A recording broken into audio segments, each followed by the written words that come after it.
కళ్యాణ్ గారి చింతమనేనికి వెంటనే బహిరంగ క్షమాపణ చెప్పాలి పవన్ కళ్యాణ్ గారికి చింతమనేని క్షమాపణ చెప్పాలి పవన్ కళ్యాణ్ గారికి చింతమనేని వెంటనే బహిరంగ క్షమాపణ చెప్పాలి చింతమనేని పవన్ కళ్యాణ్ గారికి వెంటనే నశించాలి చింతమనేని వ్యాఖ్యలు నశించాలి చింతమనేని వ్యాఖ్యలు నశించాలి చింతమనేని వ్యాఖ్యలు చింతమనేని అహంకారపూరిత వ్యాఖ్యలు నశించాలి చింతమనేని అహంకారపూరిత వ్యాఖ్యలు చింతమనేని జనసేన కార్యకర్తలకు వెంటనే క్షమాపణ చెప్పాలి చింతమనేని జనసేన కార్యకర్తలకు వెంటనే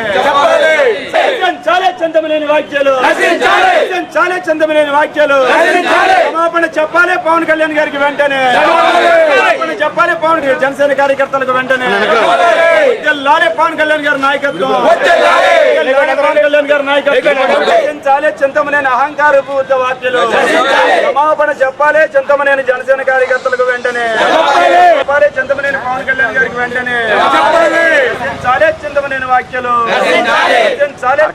వ్యాఖ్యలు శాసనసభ్యులు ప్రభుత్వ చింతమనేని ప్రభాకర్ గారు మన ఒక ప్రైవేట్ ఛానల్కు ఇంటర్వ్యూ ఇస్తూ పవన్ కళ్యాణ్ గారి గురించి అభ్యంతరకర వ్యాఖ్యలు చేశారు. దాన్ని మేము తీవ్రంగా ఖండిస్తూ ఉన్నాం.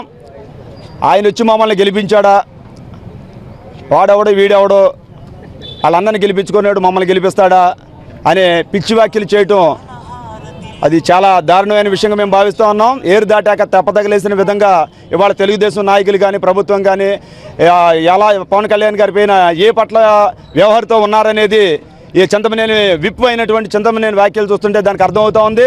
ఇవాళ రాష్ట్రంలో ఉన్న జనసేన కార్యకర్తలారా, పవన్ కళ్యాణ్ అభిమానులారా, ఒక్కసారి మీరు విషయాన్ని గుర్తు తెచ్చుకోండి.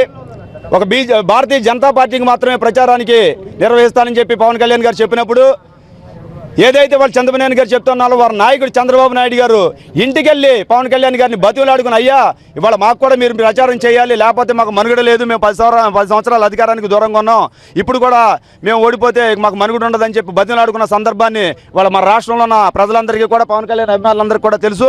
అయితే ఈరోజు ఎన్నికలైన తర్వాత చంద్రబాబు నాయుడు గారితో సైతం నాయకులందరూ కూడా, తెలుగుదేశం నాయకులందరూ కూడా మీ వల్లే మేము గెలిచామని చెప్పారు. ఆ విషయం మర్చిపోయారేమో మరి చింతమనేని ప్రభాకర్ గారు. పవన్ కళ్యాణ్ గారు ప్రచారం వచ్చినప్పుడు పక్కన కూర్చుని చెవుల్లో గుసగుసలాడతాయి, బాబు మాకు మీరు ఏ రకంగానే మీరు సాయపడాలి, మీరు మాకు దేవుళ్ళు లాంటి వాళ్ళని చెవులు గుసగుసలాడుతున్న వీడియోలు కూడా మా దగ్గర ఉన్నాయి. మేము ఎందుకైతే మీరు ఏలూరు 5 స్టేషన్ సెంటర్లో మీరు పెట్టుకున్న ఆఫీస్కి మేము జనసేన జెండాలు తెచ్చిచ్చిన విషయం అబద్ధం అని మేము కోరుతా ఉన్నాం.